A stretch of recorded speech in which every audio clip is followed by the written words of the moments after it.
Timoteo ya no sentía lo mismo, el mismo espíritu, quizás ya no sentía el Espíritu Santo como lo venía sintiendo hace tiempo.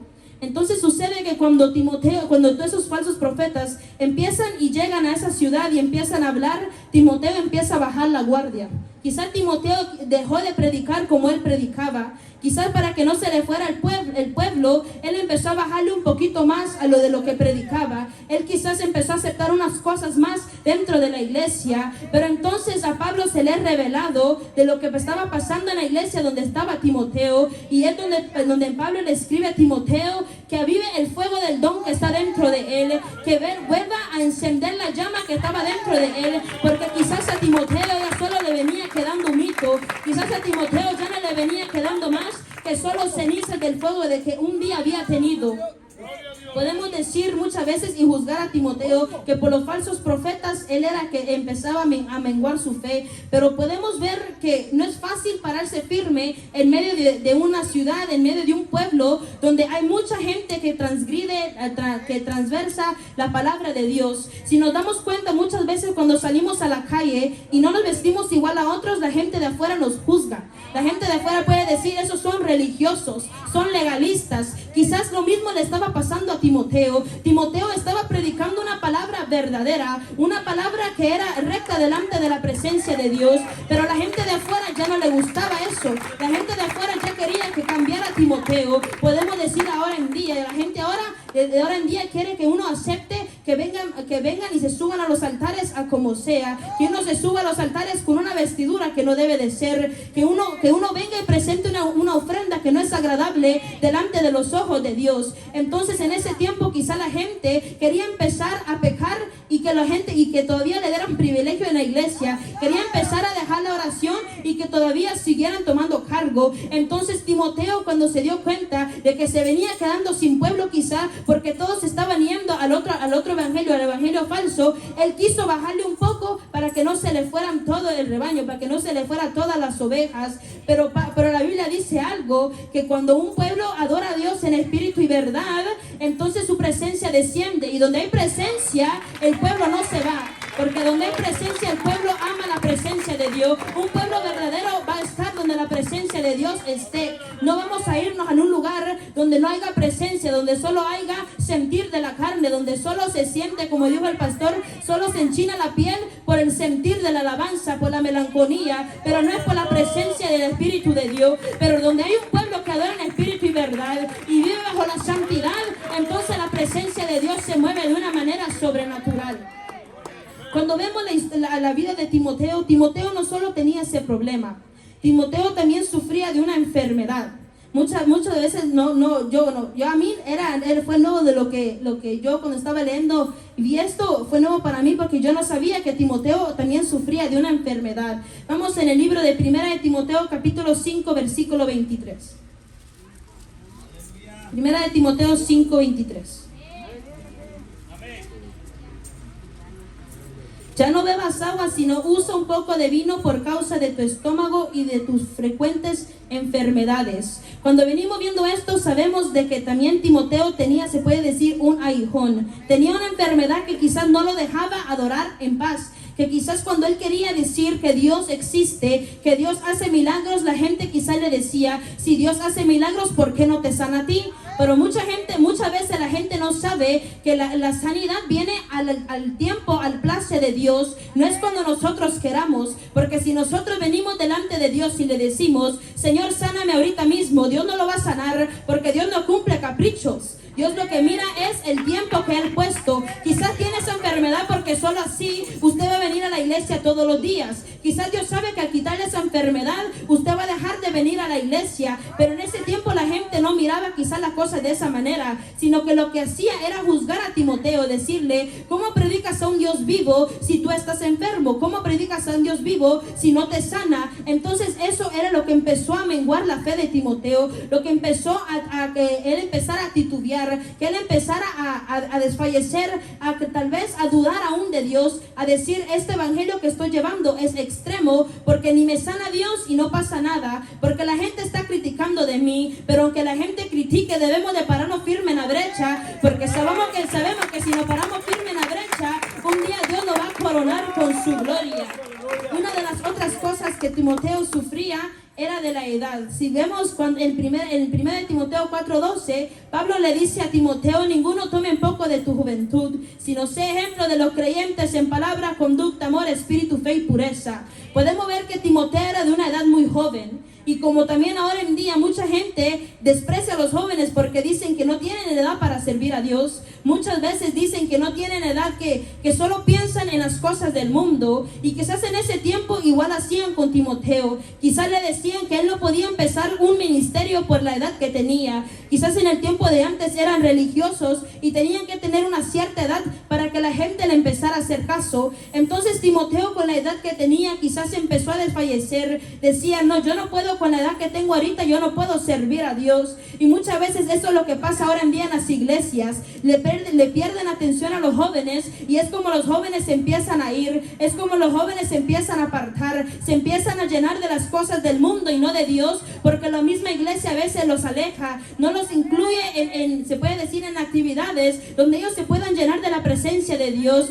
No les dan ese privilegio de poder impartir la palabra, no le dan ese privilegio de participar, y lo que pasa es que los jóvenes se empiezan a enfriar y terminan en la calle buscando el amor que deberían estar buscando dentro de la iglesia. Entonces en ese tiempo Timoteo podemos ver que él empezaban quizás a discriminar por la edad que tenía. Quizás era muy joven, se dice que tenía de entre la edad de 30 años, y para ellos eso era aún muy joven. Ellos tenían que tener una edad más mayor para poder empezar un ministerio. Pero con la edad que Timoteo tenía, él ya entendía varias cosas, porque Pablo lo había discipulado bien. Pablo ya le había dado una enseñanza de que no debería de seguir a los consejos malos, de que no debería seguir el camino incorrecto, sino que debería de seguir al blanco perfecto, que es Cristo Jesús. Entonces la edad de Timoteo vino a ser un obstáculo en su vida. Vino a ser también una de las razones por la cual el fuego se le empezó a apagar, por el cual él empezó a dejar un poco la oración, un poco la palabra. Él quizás dijo: la gente no me escucha, ¿para qué voy a estudiar más la Biblia? La gente no me escucha, ¿para qué me voy a santificar? La gente ya no me escucha, ¿para qué voy a orar más? ¿Para qué voy a ayunar? Pero lo que Timoteo no sabía quizá era de que Dios recibe la ofrenda, aunque los demás no miren lo que uno hace. Dice que Dios recompensa al humilde en público, pero aquel que se da golpe de pecho, Dios no le da recompensa. Entonces vemos que Timoteo ya tenía dos razones por la cual su fe empezaba a menguar. Y la razón por la que estábamos diciendo de los falsos profetas, pues era muy difícil para Timoteo predicar un evangelio de verdad cuando se le estaba dando algo contrario a la demás gente. Era difícil porque la gente fácilmente se iba a ir a un lugar donde pudieran estar más cómodos, donde no tuvieran que cambiar tanto, donde todavía pudieran ir a pecar un rato y luego regresar aquí y pararse firme otra vez. Entonces Timoteo quizás empezó a querer meterse a la doctrina de la otra gente. Él empezó tal vez a querer bajar a la oración, a bajar el ayuno. Por eso es que vino Pablo y le dijo que avivara el fuego que estaba dentro de él, que regresara a lo que hacía, como le dijo Dios al ángel de la iglesia en Éfeso, que regresara y hiciera las obras que hacían antes, porque si no vendría y le quitaría el candelero de su lugar. Podemos decir que Timoteo empezó a perder su primer amor. Muchas veces nosotros no leemos la Biblia como la empezamos de leer antes. Como dice el pastor, cuando muy comenzamos no queríamos comer la Biblia entera, queríamos pasar orando, queríamos pasar cantando todo el tiempo, pero ahora cuando ya estamos un poco más en el evangelio, cuando nos acostumbramos a venir a la iglesia todos los días, cuando se nos hace rutina, ya no queremos hacer lo mismo. Ya solo venimos por venir a la iglesia, solo venimos para que no digan que no venimos a la iglesia, venimos solo porque tenemos un cargo, solo porque los hijos quieren venir. Pero no debe de ser así. Debe de ser que tenemos un anhelo dentro de nosotros que nos dice: y vamos a la casa de Jehová. Como decía David, el salmista David: yo me gocé con lo que me decían, a la casa de Jehová iremos.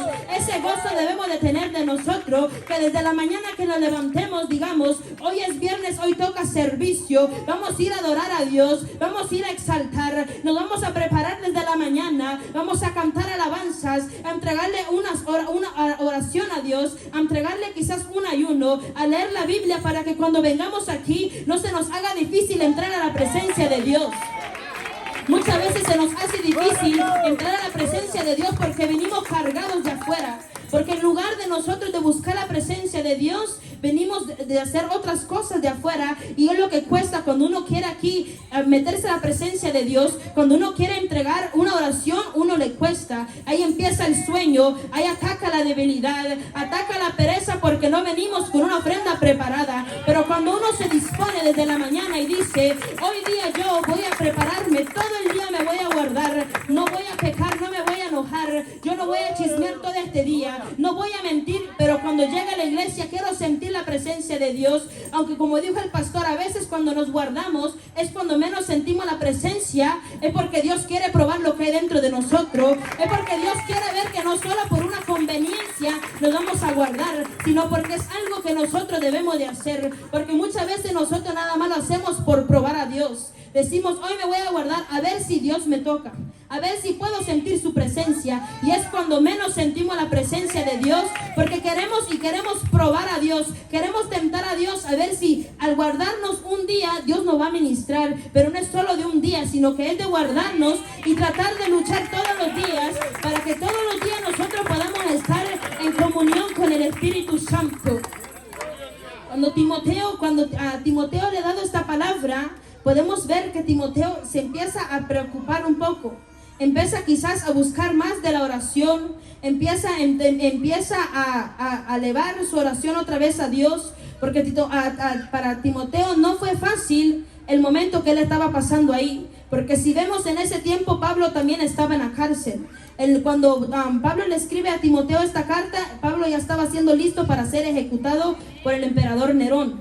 Cuando Pablo entonces le escribe esta carta, quizás la gente donde Pablo estaba pastoreando, donde Pablo estaba, donde Timoteo estaba, entonces le empezaba a decir quizás, ¿cómo vas a predicar un Dios que tiene al que te discipuló en la cárcel, que no lo libera? Entonces para Timoteo quizás fue muy difícil ver que Pablo estaba en la cárcel y él afuera.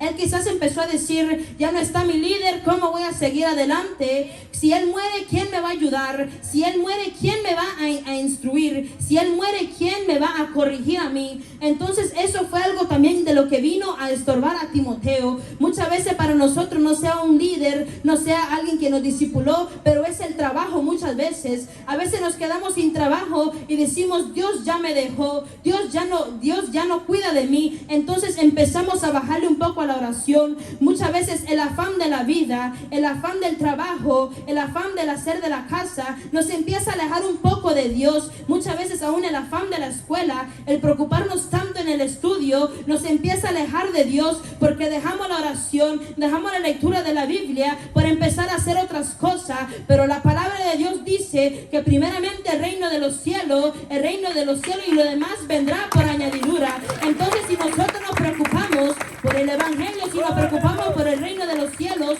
Dios se va a encargar por lo demás. Pero muchas veces nosotros ponemos los problemas por primero, vemos los problemas aún más grandes que Dios, vemos que los problemas no se nos resuelven y creemos aún que Dios ya nos ha dejado. Entonces nosotros decimos muchas veces, ¿para qué ir a la iglesia si Dios ya no me escucha? ¿Para qué ir a la iglesia si Dios ya no me resuelve mis problemas? Entonces nosotros empezamos a dejar de venir a la iglesia, nos empezamos a enfriar y poco a poco ese fuego que estaba dentro de nosotros, ese altar se empieza a apagar. Al altar se le empieza a ir un poco de fuego hasta que queda en ceniza, y ya cuando queda en ceniza el altar cuesta prenderse, porque el anhelo de volver a venir a la iglesia es difícil.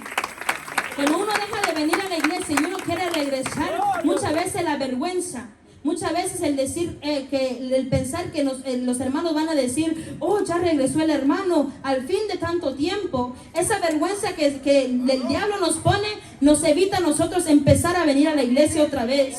Con una semana que uno deje de venir a la iglesia, uno se empieza a enfriar. Ya después ya no es una semana, sino que dice uno, mañana voy a ir. Y de mañana a mañana se empieza a pasar el tiempo y nos empezamos a alejar más de Dios. Y entre más se aleja de Dios, usted, amado hermano, el altar más se empieza a apagar. Y ya cuando uno quiere volver a hacer las cosas que hacía, ya uno se le hace aburrido, ya uno dice mucho tiempo en el servicio, 2, 3 horas en el servicio, ya demasiado tiempo, mejor me quedo en casa, de leer la Biblia ya es aburrido, mejor veo una película, orar, no, ya no me salen palabras, ¿para qué oro? Entonces todos esos obstáculos vienen en nuestra vida cuando nosotros permitimos que el fuego que está dentro de nosotros se nos empieza a apagar, cuando le empezamos a meter basuritas a nuestra vida, cosas tan pequeñas que pueden venir a estorbar en nuestra vida, es lo que empieza a apagar el fuego, a lo que empieza que nosotros perdamos el anhelo de buscar a Dios, que perdamos el anhelo de sentir su presencia. Cuando Pablo le da esta palabra a Timoteo, también le dice que Dios no le había dado espíritu de cobardía, sino que le había dado espíritu de amor, de poder, de amor y de dominio propio. 3 cosas principales que vemos que le dice Pablo a Timoteo. Quizás Pablo ya empezaba a tener miedo de predicar la palabra de Dios, por eso es que le dijo que no le dio espíritu de cobardía. También le dice que era necesario que él padeciera por Cristo. Muchas veces nosotros no queremos padecer mínimas cosas. Si nos damos cuenta, nosotros no hemos padecido nada comparado a lo que ha padecido mucha gente alrededor del mundo, comparado a lo donde los países son comunistas y no dejan que el pueblo de Dios adore y los matan por adorar. Nosotros no estamos sufriendo nada, nosotros todavía podemos estar al aire libre, aún podemos predicar en la calle, aún podemos llevar la Biblia en la calle, pero en muchos países ya no se puede hacer eso por los partidos comunistas que se han levantado en contra del evangelio. Ellos ya no pueden predicar de la palabra de Dios. Ellos hacen sus cultos muchos debajo en basements, hacen sus cultos para que no salga la bulla, pero nosotros aún teniendo la libertad muchas veces no queremos venir a la iglesia. Muchas veces nos preferimos quedar en casa, descansar porque estamos cansados, porque tenemos un dolor de cabeza, porque nos duele, como dijo el pastor, la uña del pie. Por esas cositas tan mínimas no queremos venir, pero lo que debemos de tener en cuenta es que es un privilegio grande el poder venir a la casa de Dios juntamente con sus hermanos y adorar y brindar una alabanza y poder sentir la presencia de Dios. Nosotros no hemos sufrido nada comparado a lo que mucha gente ha sufrido. Se puede decir, ejemplo, los judíos en el tiempo que se levantaron los nazis, ellos sufrieron también algo muy trágico, pero ellos decidieron pararse firme, porque se les fue la opción de dejar de seguir su religión que ellos tenían, de negar el nombre de Dios de que ellos seguían y que se unieran al partido de los nazis, pero ellos no quisieron porque ellos sabían que si ellos negaban a Dios, cuando iba a llegar el tiempo, ellos no lo iban a aceptar. Ellos ya no iban a tener manera de regresar. Ellos sabían que si ellos negaban, ellos no iban a poder regresar un día a lo que hacían. Y aunque muchos sufrieron, muchos también murieron en ese momento trágico, pero los que sobrevivieron, vivieron para contar lo tanto que sufrieron, tanto que tuvieron que pasar en lugar de llegar otra vez a poder adorar a su Dios, a poder adorar y exaltar. Muchas veces nosotros con una crítica, con una enfermedad queremos de dejar a venir a la iglesia. Un problema muchas veces nos acobarda, un problema, las circunstancias de no tener dinero, una enfermedad nos viene a poner un espíritu de cobardía, de no querer seguir adelante, pero debemos de ver más allá de ese problema, de esa situación que tenemos, porque como le dijo Pablo a Timoteo, que Dios no nos ha dado espíritu de cobardía, sino espíritu de poder, de amor y de dominio propio. Son 3 cosas tan esenciales y vamos a estar viendo unos versículos donde podemos ver cuáles son los beneficios de tener esos 3 espíritus que Dios nos ha dado. Vamos a comenzar con el primero, que es el poder, espíritu de poder. El poder nos es dado para poder vencer, para poder resistir, se puede decir. El poder nos es dado para tener ese espíritu de poder, para poder hablar con autoridad, para poder pararnos enfrente del diablo y decirle no a las cosas que no debemos de hacer. Vamos a ver primeramente en el libro de Hechos, capítulo 1, versículo 8.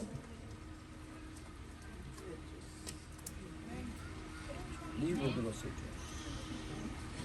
Capítulo 1 y versículo 8. Pero recibiréis poder cuando haya venido sobre vosotros el Espíritu Santo, y me seréis testigos en Jerusalén, en toda Judea, en Samaria y hasta lo último de la tierra.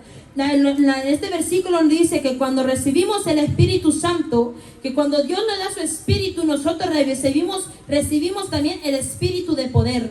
Cuando nosotros nos es dado el Espíritu Santo, entonces también a nosotros nos es dado el poder para poder resistir, para poder predicar la palabra de Dios. Muchas veces nosotros declaramos tener el Espíritu Santo, pero no tenemos el Espíritu de poder. No nos podemos negar a las cosas que no debemos de hacer. No nos podemos negar y abstenernos de las cosas que nos llevan a la perdición, sino que aún nosotros diciendo que tenemos el Espíritu, seguimos tras las cosas que no le agrada a Dios, y es lo que viene entonces a apagar ese fuego de que está dentro de nosotros. Cuando he recibido el Espíritu Santo, somos dado el Espíritu de poder para poder vencer. Si vemos cuando los discípulos tuvieron ese encuentro con Dios, cuando los discípulos recibieron el Espíritu Santo, ellos ya no fueron los mismos. Pedro ya no sacaba el machete. Cuando Saulo de Tarso recibió el Espíritu Santo, él dejó de perseguir a la iglesia. Todos dejaron la atarraya, dejaron el pescar peces. Ellos dejaron la vieja vida porque recibieron el Espíritu Santo. Pero muchas veces nosotros decimos recibir el Espíritu Santo y seguimos viviendo, como dijo el pastor, el evangelio apático, un evangelio guachihuachi, donde nosotros queremos venir a la iglesia un día y un día no venimos, donde venimos nada más a perder tiempo, a calentar una banca, donde no decidimos tomar la decisión de levantarnos y dejar ese asiento y empezar a hacer algo por la obra de Dios. Cuando los discípulos de Cristo, entonces ellos tuvieron el privilegio de recibir el Espíritu Santo, ellos empezaron a predicar la palabra de Dios. Primeramente en casa, y desde en casa empezaron a predicar y se empezaron a dispersar y empezaron a regar el evangelio por todo el mundo. Y esos 12 discípulos empezaron a ser discípulos, más discípulos, y así fue como el evangelio empezó a llegar a toda la tierra, hasta los confines de la tierra. Pero fue porque ellos tomaron una decisión, porque ellos recibieron el poder, porque recibieron el Espíritu Santo, porque decidieron dejar la vida. Muchos de ellos también tuvieron que dejar su familia. Muchos de ellos quizás tuvieron que dejar sus trabajos. Nosotros a veces no queremos dejar un día de trabajo, no queremos dejar una mañana de trabajo para venir a la iglesia. Nos es difícil decir al patrón, no puedo trabajar overtime porque tengo que ir a la iglesia, sino que preferimos quedarnos trabajar extras horas en el trabajo en lugar de venir aquí, porque nosotros a veces pensamos que el mundo nos va a pagar mejor, pero no es cierto, porque como dijo el predicador, vanidad de vanidades, todo es vanidad. Todo en esta tierra se va a quedar cuando Cristo venga. Ese carro, la casa, el dinero, la ropa, todo se va a quedar en esta tierra. Nada de eso se va a ser llevado cuando seamos arrebatados. Todo eso le va a quedar al anticristo. El carro que usted tanto cuida, la casa que usted cuida, todo eso se le va a quedar al anticristo. Él va a ser el que va a terminar disfrutando, porque no sabemos cuándo va a ser la venida de Dios. Y nosotros quizás matándonos en el trabajo, quizás nosotros queriendo ahorrar dinero, pero cuando debemos de darnos cuenta que debemos de vivir, como dice la Biblia, un día a la vez. No preocuparnos para mañana, no decir tengo que ahorrar ahorita para que mañana yo tenga dinero, para que dentro de un año yo tenga dinero, porque si nosotros nos empezamos a enfocar en eso, vamos a terminar esclavizados en el trabajo y poco a poco olvidarnos de Cristo. Vamos a ver también en el libro de Hechos, ahí mismo en el capítulo 6, versículo 8.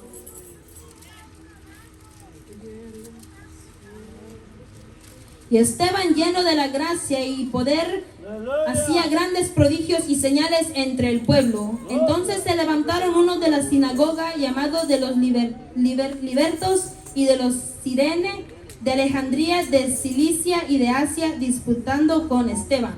Vemos en este versículo que decía que Esteban estaba lleno de gracia y de poder. Si Esteban tenía el poder era porque él ya tenía el Espíritu Santo. Si leemos más adelante el capítulo 6, capítulo 7, vemos que desde que empezaron a pelear con Esteban, esa gente empezaron a discutir con Esteban. Entonces Esteban es arrestado y es llevado ante el concilio. Cuando es llevado ante el concilio, entonces él empieza a recitar toda la Biblia, desde Génesis hasta Malaquías, porque era lo que estaba dado en ese tiempo. Empieza a hablarles de genealogía. Les empieza a hablar del nacimiento desde Adán hasta el tiempo de Malaquías, porque como el pastor nos dijo en la predicación, ellos solo se dejaban llevar por la genealogía de los judíos. Ellos solo se le podía hablar a través de eso. Y como que en ese momento que estaban, les empezó a hablar, les empezó a recitar toda la Biblia, como que estaban creyendo ya. Pero lo que a ellos les cayó tan mal fue que les dijeran de que ellos habían matado a Jesús, de que ellos habían crucificado al Cristo. Pero cuando vemos que Esteban pudo recitar todo eso, y se puede decir que muchos de ellos aún creyeron porque él tenía el poder, porque ella había recibido el Espíritu y tenía el poder para poder impartir la palabra de Dios. Él tenía el poder para poder para dar esa palabra, para que esos judíos aceptaran como él lo estaba dando. Cuando vemos entonces Esteban, cuando empieza a partir e impartir, y es arrestado y se le lleva para ser apriedado, cuando se le ha llevado para que le tiren piedras, entonces vemos que Esteban tuvo el poder para poder resistir, para poder pararse firme, que aún dijo que los perdonara, que aún pidió perdón por ellos y por lo que estaban haciendo.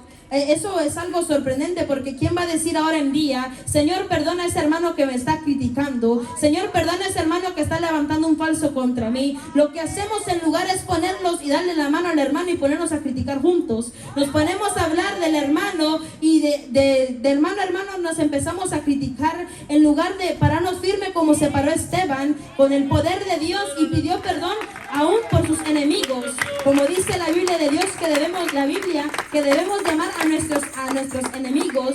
Eso fue un ejemplo tan grande lo que Esteban hizo, que a él no le importó que le estuvieran apedreando, no le importó que la gente lo estuviera acosando de esa manera, sino que él se paró firme, y con el poder que Dios le había dado, con ese poder y el Espíritu Santo, él pudo resistir, y él vio la gloria de Dios. Él pudo llegar al cielo, al trono de Dios, por la ayuda, por los sufrimientos, se puede decir, a través del sufrimiento que él tuvo que pasar. Pero no se puede decir a veces, pobrecito Esteban, lo que pasó, pero fue un método para que Esteban pudiera llegar allá más luego, para que él pudiera llegar ante la presencia de Dios.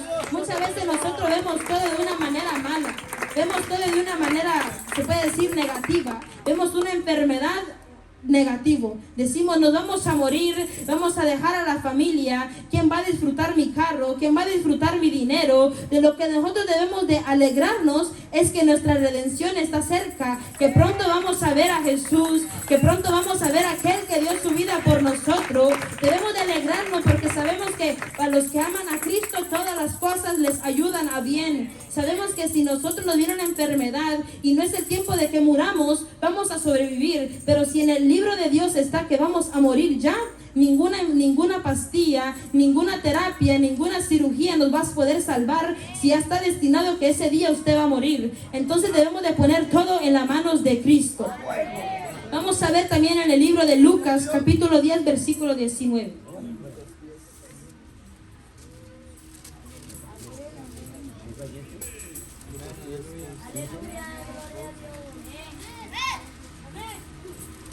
He aquí os doy potestad de hollar serpientes y escorpiones, y sobre toda fuerza del enemigo, y nada os dañará. Cuando Jesús les dice os doy potestad, les estaba diciendo: les doy poder, les doy autoridad para poder aullar serpientes y escorpiones. Jesús no estaba diciendo físicamente serpientes ni físicamente escorpiones, sino que estaba hablando espiritualmente. Lo podemos traer espiritualmente, y pueden ser los problemas, pueden ser las tentaciones, los dardos que vienen a nuestra mente, los dardos que vienen a nuestro corazón. Quizás cuando vienen esos dardos de que ya no debemos de seguir adelante, cuando queremos venir a la iglesia y el diablo empieza a acosarnos de que ¿cómo vamos a ir a la iglesia siendo hipócritas si apenas nos acabamos de pelear? ¿Cómo voy a ir a la iglesia si apenas acaba de criticar? Dice que Dios nos dio el poder para poder aullar toda serpiente y escorpión, para poder derribar todo ataque del enemigo. Entonces, cuando esos pensamientos vengan hacia nuestra vida, tenemos el poder para poder ponerle un stop, para poder decir: no, diablo mentiroso, tú no vas a tener parte ni arte en mi vida, porque yo sé que si yo voy a la iglesia y me arrepiento de corazón, Dios va a aceptar de una vez más mi ofrenda. Pero muchas veces nosotros permitimos que el diablo nos manipule.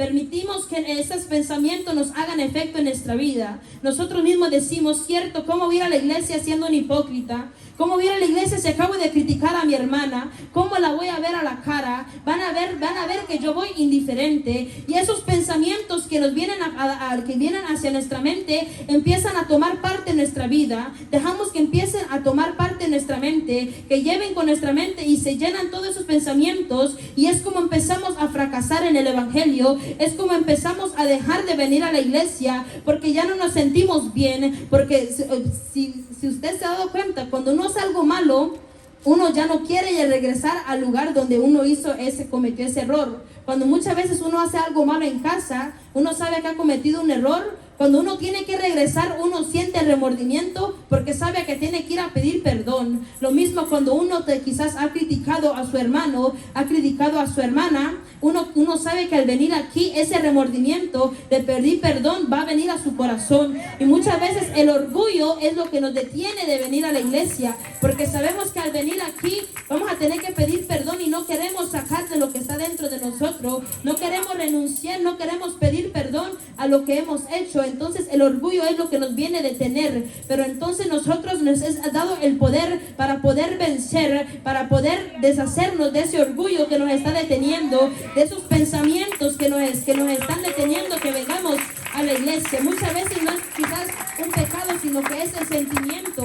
Muchas veces el sentirnos solos es lo que empieza a detenernos de buscar a Dios. Nosotros mismos a veces damos la oportunidad que el diablo nos empieza a poner pensamientos de que no servimos, de que para qué seguimos con la vida si son solos problemas, si son solo circunstancias. Entonces nosotros empezamos a ver la vida de una manera negativa y nos empezamos a alejar de Dios, porque lo que queremos es consolarlos en las cosas del mundo, en las cosas momentarias, en los que nosotros según encontramos la felicidad. Pero debemos de saber de que en el mundo es una felicidad momentaria, es una felicidad que ahorita usted está feliz y después de que se le pasa el efecto, uno regresa a ser los mismos que éramos. Una felicidad que está con los amigos, se ríe un rato, pero media vez uno vuelve a estar solo. La soledad lo empieza a atacar, el espíritu de depresión lo empieza a querer abarcar y le empieza a llenar la mente de dardos y le empieza a llenar la mente de pensamientos que no debe de estar en una vida de un cristiano, porque debemos de saber que aunque en esta tierra estemos solos, aunque no tengamos a nadie, tenemos a alguien mayor que es mejor aún que toda la compañía que pueda recibir usted en este mundo, porque tenemos el amor de Cristo Jesús, tenemos el amor de aquel que entregó su vida por nosotros en la cruz del Calvario. Vamos a ver un último versículo y es en el libro de Efesios, capítulo 6, versículo 10. Efesios 6:10. Amén. Gloria a Dios. Más hermanos míos, fortaleceos en el Señor.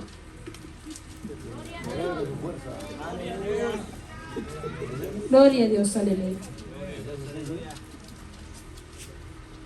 Por lo demás, hermanos míos, fortaleceos en el Señor y en el poder de su fuerza. Vestíos de toda la armadura de Dios para que podáis estar firmes contra las acechanzas del diablo. Porque no tenemos lucha contra sangre y carne, sino contra principados, contra potestades, contra los gobernadores de las tinieblas de este siglo, contra huestes espirituales de maldad en las regiones celestes. Por tanto, tomad toda la armadura de Dios para que podáis resistir en el día malo y habiendo acabado todo esto, estar firmes.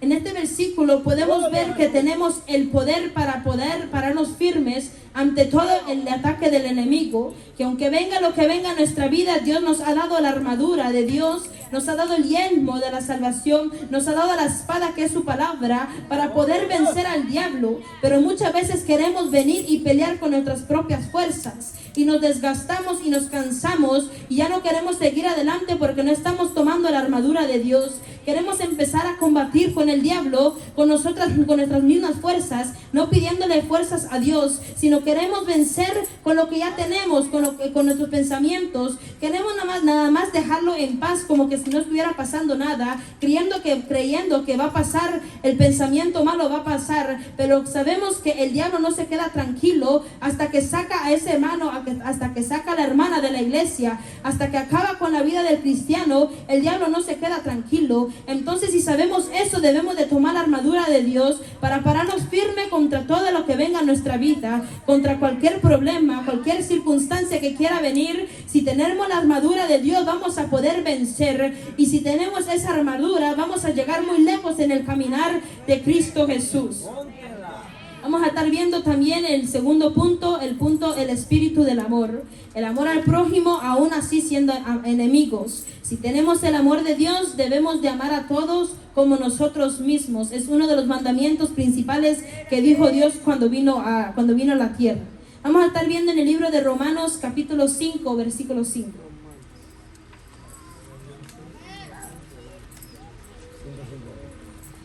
Y la esperanza no avergüenza, porque el amor de Dios ha sido derramado en nuestros corazones por el Espíritu Santo que nos fue dado. Cuando nosotros recibimos el Espíritu Santo, también debíamos de haber recibido el amor de Dios en nuestra vida.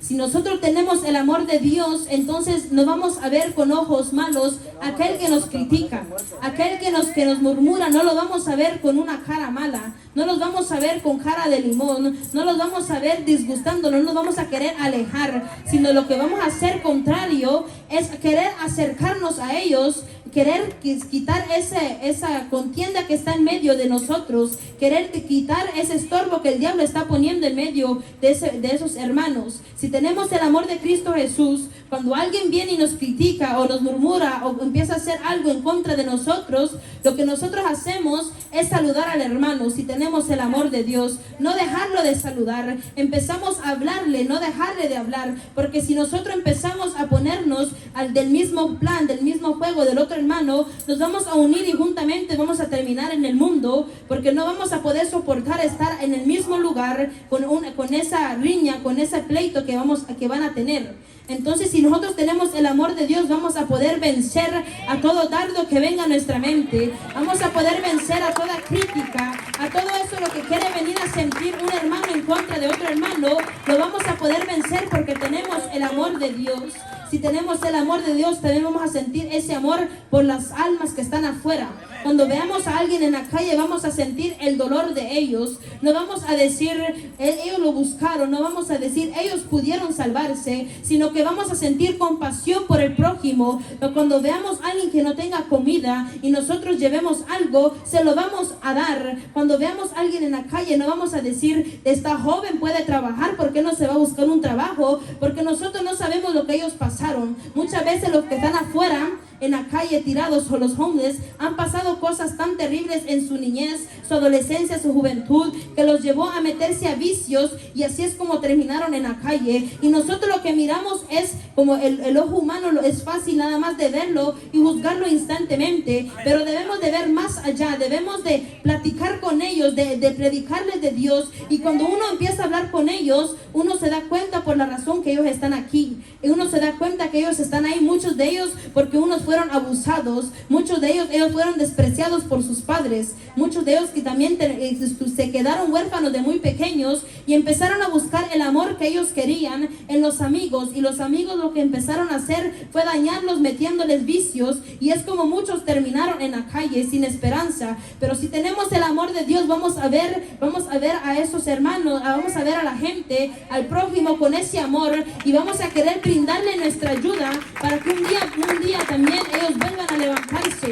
Y impartiendo el amor de Dios, muchos de los que están en la calle pueden aceptar a Cristo Jesús, porque van a ver que es diferente a los demás. No que muchas veces nosotros los cristianos somos los que más criticamos, somos los que más decimos, ¿por qué no busca un trabajo? Si está joven y se mira todavía que es de Estados Unidos, residente, sería fácil para él buscar un trabajo. Pero nosotros a veces debemos de ver no lo físico, sino que debemos de ser un poco más como la gente que ayuda. Hay mucha gente que es dadivosa y no van a la iglesia, y por eso es que el evangelio no se está expandiendo, porque los cristianos no quieren expandir el amor de Dios a través de un plato de comida, a través de una palabra, a través de un abrazo. Muchas veces un abrazo puede dar mucho. Un abrazo que sea de sinceridad puede impartir tanto al prójimo.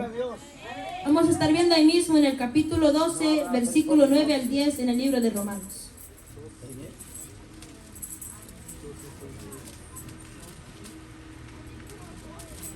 El amor sea sin fingimiento, aborreced lo malo, seguid lo bueno. Amados los unos a los otros con amor fraternal, en cuanto a honra, preferidos los unos a los otros. Cuando tenemos el amor de Dios, no es un amor cualquiera. El amor de Dios es diferente al amor que nosotros podemos sentir. El amor de Dios es incondicional, porque Él dio su vida por nosotros, porque aún no le importó que fuéramos pecadores. Todos los que estamos aquí no venimos aquí como angelitos con aureola, sino que venimos con un pasado quizás muchos terrible, muchos tal vez con adicciones, con vicios, pero el amor de Dios fue lo que nos ayudó a cambiar, nos ayudó a empezar a dejar lo malo, nos ayudó a seguir en este caminar y estamos aquí por el amor de Cristo Jesús. Ahora ese amor que Dios tiene por nosotros es compartido con nosotros cuando recibimos el Espíritu Santo. Y cuando nosotros recibimos el Espíritu Santo, el amor que Dios nos da es sin fingimiento. Entonces nosotros debemos de amar a nuestros prójimos sin fingimiento. Muchas veces nosotros amamos nada más por palabras. Nada más decimos, yo lo amo mi hermano, yo lo quiero mi hermano, pero por la espalda lo criticamos. Muchas veces decimos, yo amo a mi hermano, pero cuando está en una necesidad no nos dignamos en ayudarle, no nos dignamos en darle una palabra de aliento. Entonces ese amor no viene a ser un amor verdadero, sino que es un amor fingido, un amor que nada más uno lo dice de labios para afuera, pero no lo siente en el corazón. Entonces si uno quiere tener ese amor que Dios nos dio a nosotros, cuando ese hermano tenga una circunstancia, una prueba, uno se acerca y le da una palabra de aliento. Cuando el hermano quizás está pasando por un camino difícil, que quizás tropezó, uno no va al hermano y lo acusa, uno no va y le dice al hermano pecador, uno no va y lo humilla al hermano, sino que uno lo ayuda, uno le tiende la mano y lo ayuda a seguir, a levantarse, lo ayuda a volver a donde estaba. No que ahora en día los cristianos lo que hacemos es empezar a juzgar. Decimos, ese hermano se fue de la iglesia porque cometió adulterio, y quizás nosotros no sabemos si es verdad.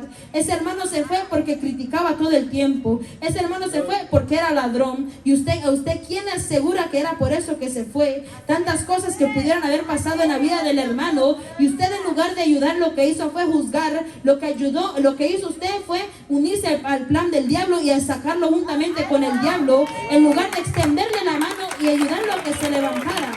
En lugar de ayudar a que se quedara en la iglesia, uno mismo saca a sus hermanos. Vamos a estar viendo ahí mismo en el capítulo 13, versículo 9 al 10.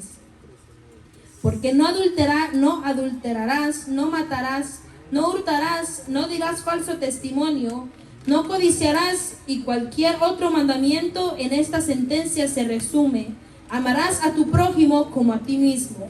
El amor no hace mal al prójimo, así que el cumplimiento de la ley es el amor.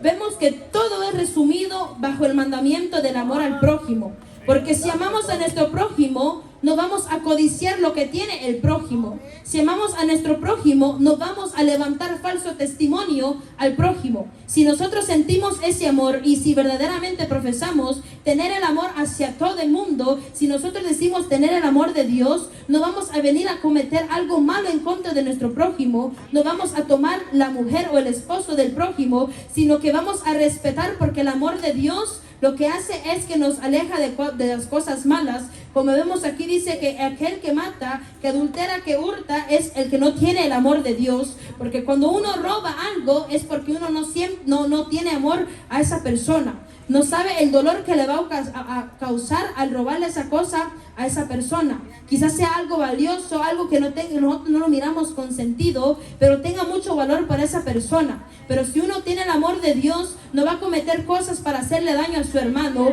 no lo va a criticar, no lo va a juzgar, porque tenemos el amor de Cristo Jesús. Pero aquel que critica, aquel que murmura, aquel que juzga, aquel que levanta falso testimonio en contra de su hermano, es el que no tiene amor de Dios en su vida por el prójimo, es el que no siente ningún tipo de amor. Porque si sintiéramos amor, sintiéramos el dolor que el hermano siente. Cuando nosotros nos critican, nosotros sentimos qué feo se siente. Sentimos cómo se siente, muchas veces llega el desánimo a través de esa crítica. Cuando uno quizás se entera de que por allá están hablando de uno como que dice, ¿para qué ir a la iglesia si todos son iguales? ¿Para qué ir a la iglesia si solo voy para que me critiquen? Entonces, si uno sabe lo que se siente, no vamos a cometerle lo mismo al prójimo. No vamos a hacer que el prójimo pase por lo mismo que nosotros ya pasamos, sino que le vamos a evitar ese paso. Nosotros vamos a brindarle la ayuda, le vamos a decir y le podemos dar también se le puede decir el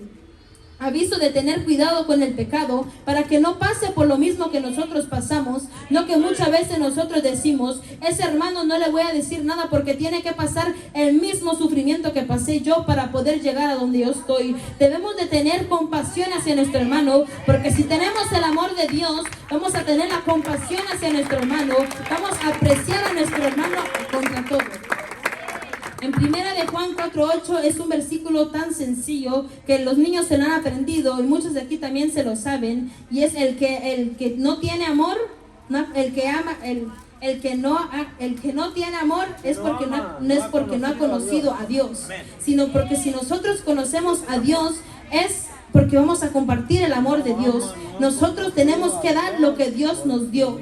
Dios nos dio ese amor, nos dio la salvación, y por gratitud, a causa de lo que Dios nos dio, nosotros vamos a compartir lo que Dios nos dio a nosotros hacia nuestro prójimo. Vamos a dar lo que Él nos dio a otros, porque sabemos que Dios lo dio con todo amor hacia nosotros, y en agradecimiento por lo que Dios hizo por nuestra vida, vamos a dar ese amor hacia otros, vamos a llenar el vacío que otros puedan sentir, vamos a ayudar a otros a salir de esa prueba, porque juntamente vamos a poder llegar muy lejos. Vamos a estar viendo el último punto, que es el dominio propio, que es el poder soportar y resistir, el poder pararse firme en la brecha y decirle al diablo que no, el poder pararse firme en la brecha y no voltear atrás, no viendo ni a diestra ni a siniestra, ni yendo por el camino ancho, sino siguiendo en el camino angosto, porque aunque sea difícil el camino angosto, sabemos de que vamos a llegar un día a la meta que nosotros queremos.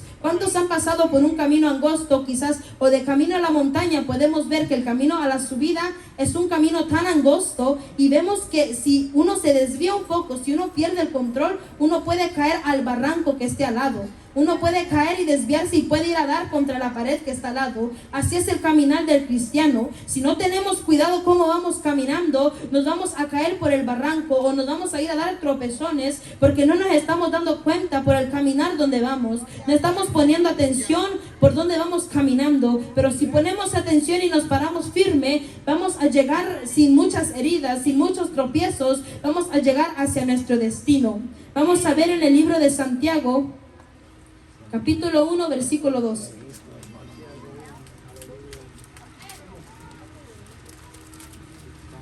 Gloria a Dios, aleluya.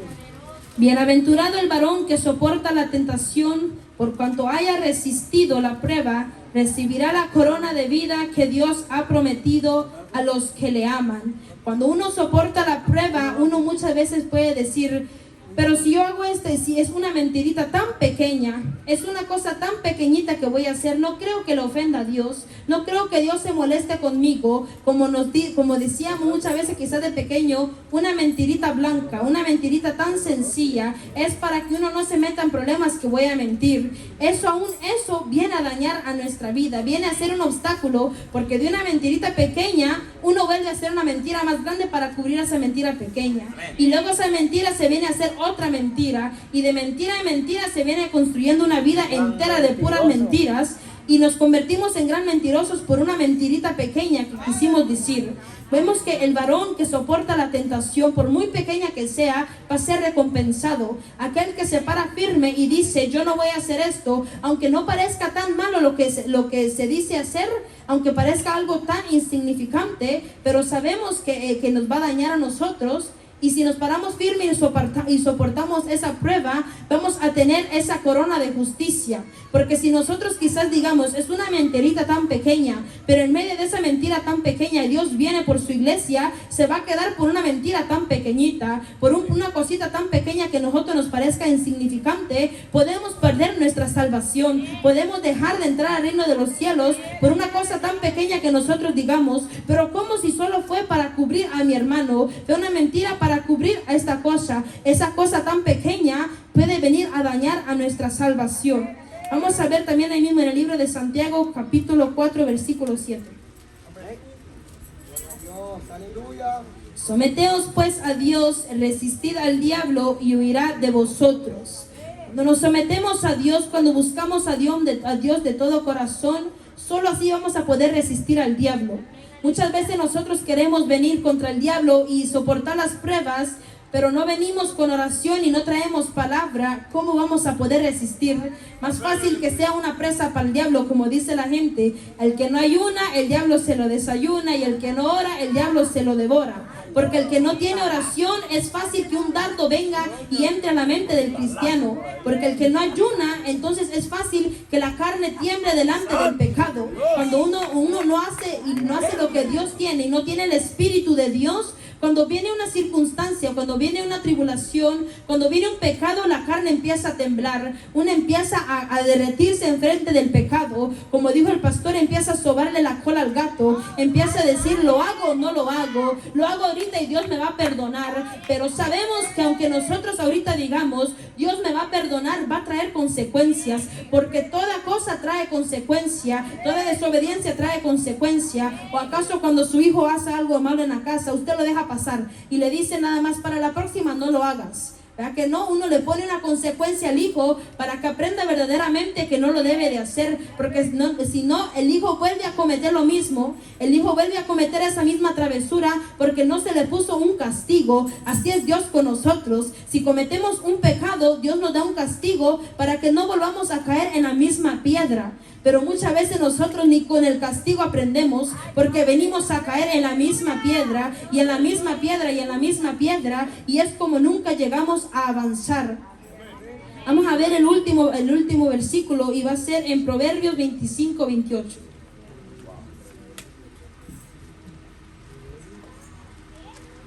Proverbios 25, 28. Como ciudad derribada y sin muro es el hombre cuyo espíritu no tiene rienda. Cuando vemos que dice cuyo espíritu no tiene rienda, es cuyo hombre no tiene dominio propio. Está hablando generalizadamente hombre y mujer. Dice que cuando un hombre no tiene dominio propio, una mujer no tiene dominio propio, viene a ser como una ciudad derribada y sin muro. Si vemos una ciudad derribada y sin muro, el enemigo entra a todo tiempo. El enemigo puede entrar, roba lo que tiene adentro de la ciudad y se lo lleva porque no tiene una muralla para detenerlo. Si no tenemos dominio propio, todos los ataques del enemigo los recibimos.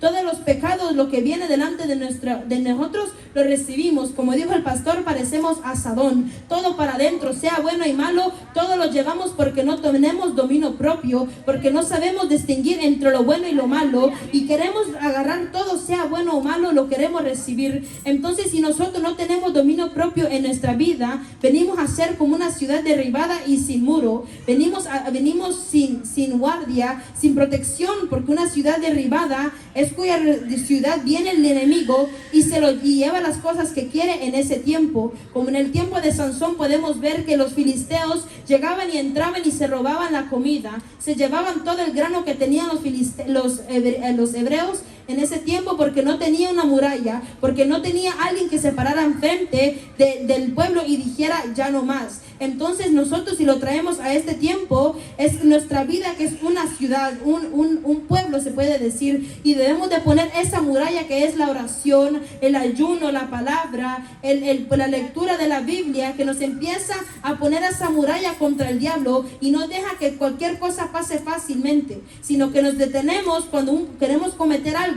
Ese espíritu nos redarguye y nos dice, no vayas a cometer esto porque te va a traer consecuencias. Porque así como le trajo consecuencia a David, te va a traer consecuencia a ti. Porque quizás David nunca se imaginó que el tomar la mujer de Urías le iba a traer tan grande consecuencia. Un pecado le trajo consecuencia para toda su vida, porque la ira y el pleito se regó en su casa desde que murió su hijo, de que traía Betsabé, hasta que Absalón quiso llevarle el reino, y aún después cuando Abdías quería usurpar el reino de Salomón. Aún hasta ahí llegó la consecuencia por la desobediencia de David. No, la desobediencia, la consecuencia que Dios nos da, muchas veces la tenemos que acarrear toda la vida. Muchas veces es una enfermedad por algo que no debimos de haber hecho, una enfermedad que viene y nos atormenta toda la vida, y decimos nosotros, ¿por qué no me sana Dios? ¿Por qué es que Dios no me lleva a esto? Es porque Dios quiere que usted se acuerde que cuando usted se tropezó en esa piedra, cuando usted se tropezó haciendo eso, Dios lo castigó, y para que no vuelva a hacer lo mismo que usted hizo en ese tiempo, en ese momento. Muchas veces nosotros nos enfocamos en pedir y pedir y pedir a Dios: Señor, dame tu espíritu. Señor, yo quiero esto. Señor, yo quiero lo que tiene ese hermano. Señor, yo quiero lo que tiene esa hermana. Pero no nos damos cuenta que dentro de nosotros ya hay algo muy especial que Dios puso en nuestra vida. Cada uno de los que estamos aquí tenemos un ministerio diferente. Tenemos algo que Dios ya dispuso en nuestra vida. Algunos son cantantes, algunos predicadores, evangelistas, profetas, tantos ministerios que hay para hacer en la obra de Dios. Y muchas veces nosotros no nos enfocamos en que ya tenemos un ministerio, sino que queremos abarcar con todo, queremos más, y no ponemos por obra lo que ya tenemos dentro de nosotros. No vemos que dentro de nosotros ya hay un llamado que debemos de empezar a poner por obra, sino que queremos de todo. Queremos ser cantantes, queremos predicar, queremos ser pastores y evangelistas, cuando no podemos desempeñar aunque sea un ministerio. Entonces debemos de llevar todo paso a paso. Si Dios ya le dio a usted el don de sanidad, empiece a emprender el don de sanidad, empiece a orar por los enfermos, que poco a poco Dios le va a ir añadiendo los dones, que poco a poco su ministerio va a ir creciendo, y poco a poco va a llegar a ser esa persona que usted quiere ser en la obra del Señor. Vamos a ver, ustedes me podrán preguntar: ¿cómo es que yo voy a avivar el fuego del don de Dios? ¿Cómo es que si yo dejé que el fuego se apagare, cómo es que yo voy a permitir que el fuego se vuelva a prender? ¿Cómo es que yo voy a permitir que el fuego vuelva a arder dentro de mí? Que ese espíritu que me redarguía cuando yo quería pecar, que me vuelva a hablar. ¿Cómo es que yo lo voy a hacer? Son 3 simples pasos que voy a dar para ya concluir. El primero que vamos a ver es la lectura. Vamos a ir al libro de los Salmos, capítulo 19, versículos 7 al 9.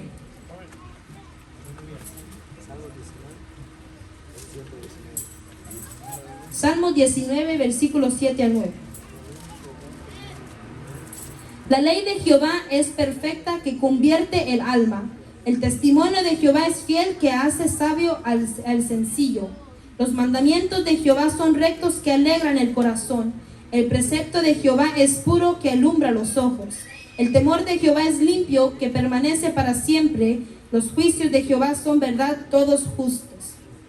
Vemos que la ley de Jehová trae todas esas cosas que nos describieron en ese versículo. La ley de Jehová, la palabra de Dios, es lo que convierte el alma al pecador. Cuando uno habla con Biblia a alguien que está en la calle, la persona de afuera se quebranta de una manera tan tremenda. Empiezan a llorar cuando uno le empieza a contar cómo Dios murió, cómo Cristo murió en la cruz del Calvario por ellos. Ellos empiezan a derramar sus lágrimas. Ellos lloran cuando uno les habla a través de la Biblia, porque la palabra convierte el alma del pecador, convierte el alma de la gente. El testimonio de Jehová es fiel, que hace sabio al sencillo. Quizás nosotros digamos: ¿cómo es que yo voy a poder predicar si no sé leer, si no estudié, si no sé escribir? La sabiduría de Dios es dada cuando empezamos a leer la palabra de Dios. Dios le da el entendimiento de poder leer. Dios es el que enseña cómo escribir, el que da la sabiduría para poder aprender, para poder llegar lejos, para que las cosas que aprendemos se nos queden. Muchas veces decimos: ¿cómo se supone que predique si ni me puedo memorizar un versículo?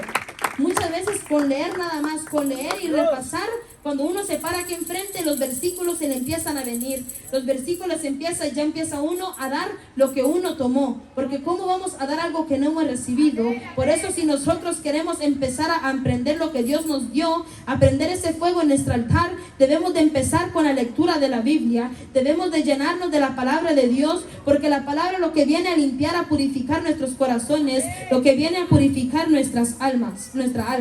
Vamos a ver, el segundo punto es la oración. Vamos a ver en Filipenses 4.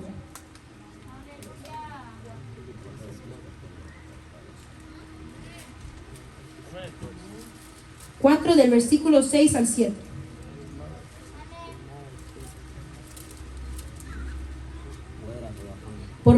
estéis afanosos, sino sean conocidas vuestras peticiones delante de Dios en toda oración y ruego con acción de gracias.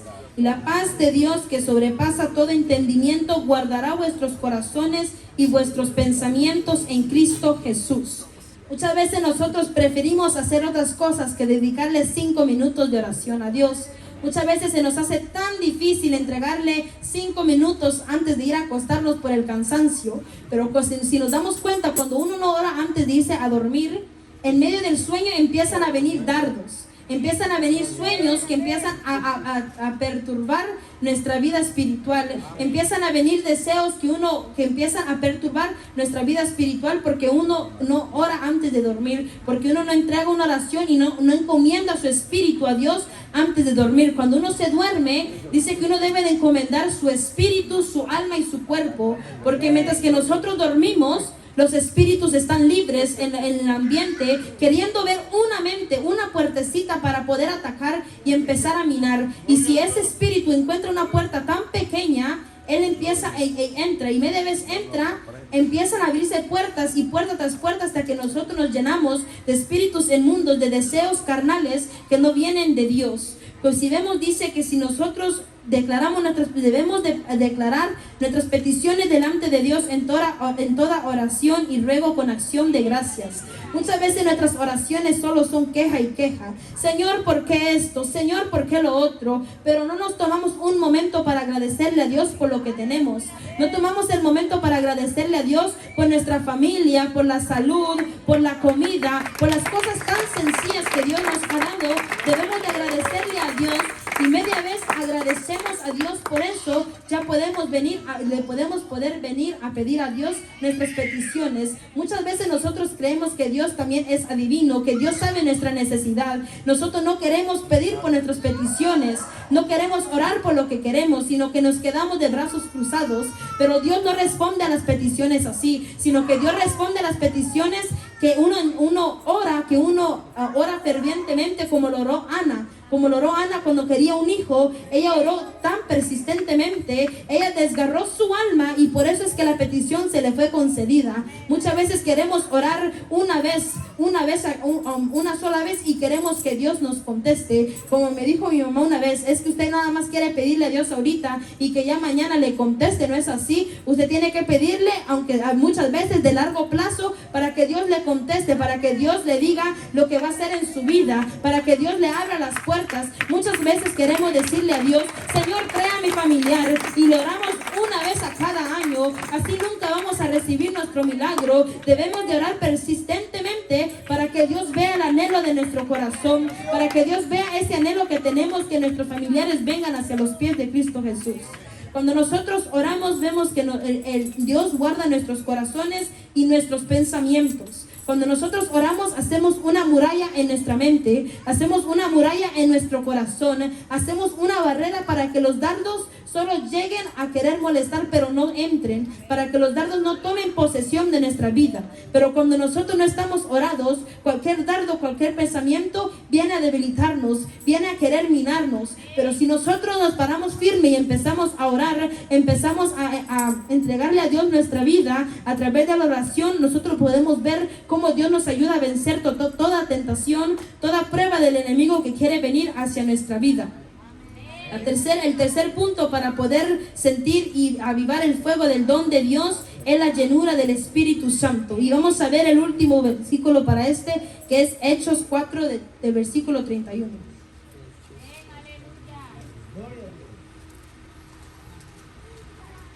Cuando hubieron orado, el lugar en el que estaban congregados tembló, y todos fueron llenos del Espíritu Santo y hablaban con denuedo la palabra de Dios. Cuando somos llenos del Espíritu Santo, empezamos a vencer al enemigo. Mientras tanto que no tengamos al Espíritu Santo, cualquier pecado y cometer cualquier pecado se nos va a hacer fácil, como ir y hacer una cosa tan sencilla.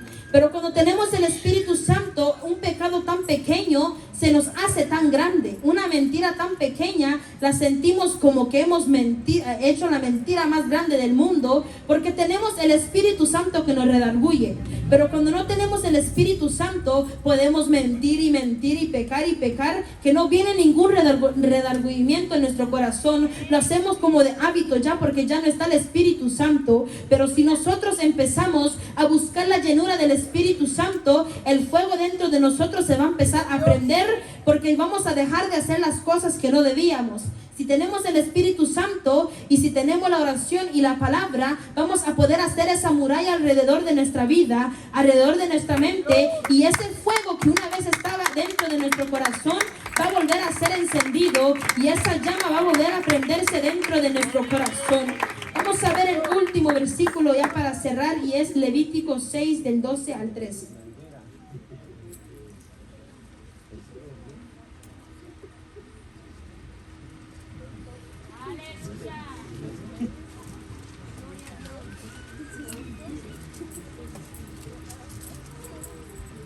Y el fuego encendido sobre el altar no se apagará, sino que el sacerdote pondrá en él leña cada mañana, y acomodará el holocausto sobre él, y quemará sobre él las grosuras de los sacrificios de paz. El fuego arderá continuamente en el altar, no se apagará. En ese tiempo estaba hablando de un sacrificio físicamente. Estaba hablando de una ofrenda, de que entregaban lo que tenían prendido, la ofrenda todos los días los sacerdotes. Ahora en día ese altar que está hablando ahí es el altar en nuestro corazón, ese fuego dentro de nuestro corazón. Dice que el sacerdote le tenía que poner leño a cada mañana. Le tenía que poner leña al fuego para que el fuego siguiera prendido.